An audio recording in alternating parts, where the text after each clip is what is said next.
Hi there. I'm Jess Arce, America's dyslexia expert and CEO of 3D Learning Experts. We specialize in reading, writing, spelling, and math tutoring for learners with dyslexia, dysgraphia, and dyscalculia. So today I want to kind of put a twist on the 31 myths that I'm busting the month of October and respond to a question that someone in my group asked about.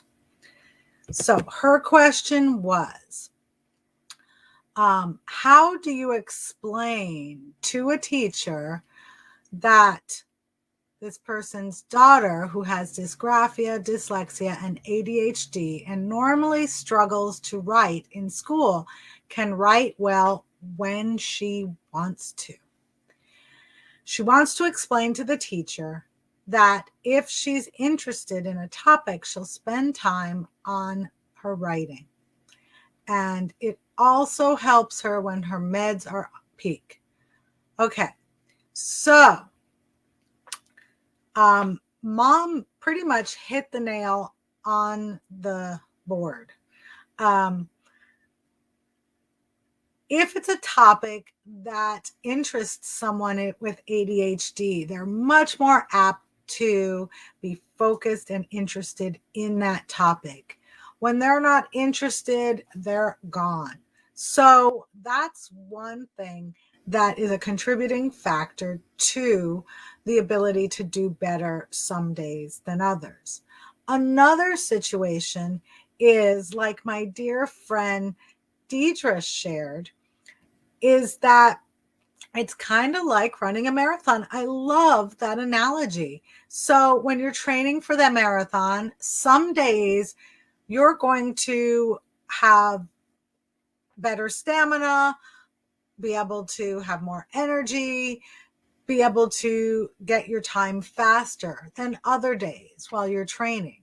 Then the day of the marathon, you're going to kick butt. At least that's your goal, right? And then the day after the marathon, you are wiped out. You want to do anything.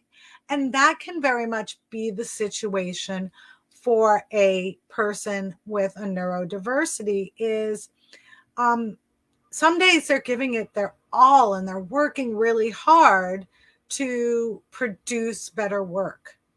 And other days they don't have the control over how their work's going to come out.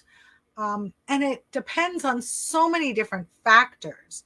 Like, how did they wake up that morning? How did they sleep the night before?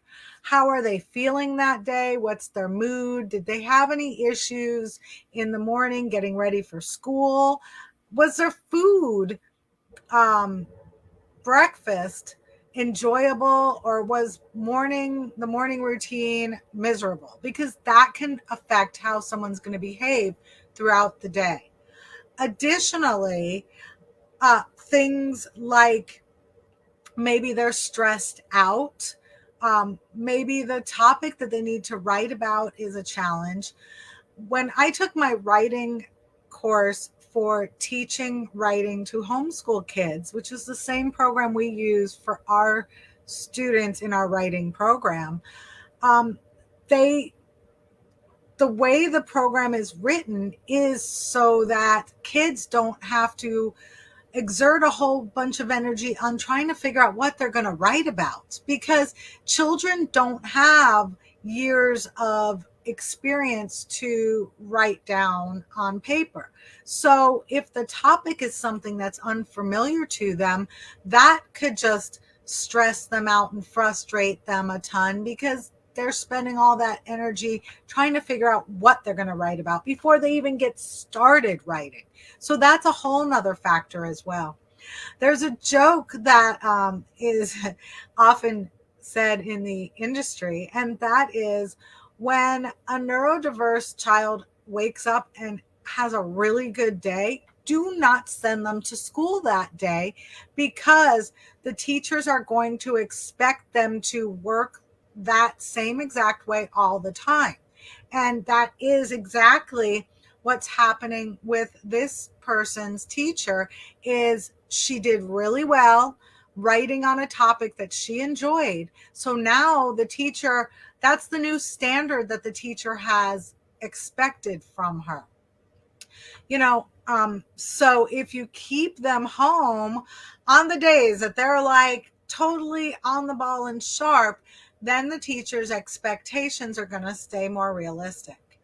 And the last thing I wanted to share about this topic, and I totally just lost it. So maybe I won't be sharing that last thing, but I hope this video helps, and I wish you the best of luck, whoever is watching this and experiencing the same issues, because sometimes teachers don't understand our neurodiverse children, and it is up to us to be the advocates and explain over and over sometimes to the teacher that our child is not being lazy.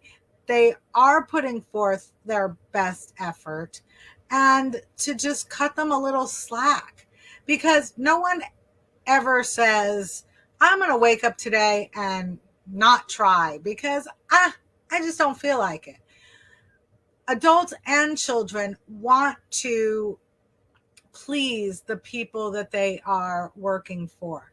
And sometimes they're not able to meet the expectations of their teachers or their bosses, and sometimes they give up after that. But that is definitely not the goal that anyone sets out to achieve. So we need to help our teachers and our bosses understand this. If this resonates with you, please subscribe to our YouTube channel so that you can learn more about dyslexia, dysgraphia, and dyscalculia. And if you want to learn about how our program can help your child or you can schedule a consultation call with me, and we can talk about your child's needs and how our program can benefit them. And for more information, visit our Facebook page or our website. And our website is 3dlearningexperts.com.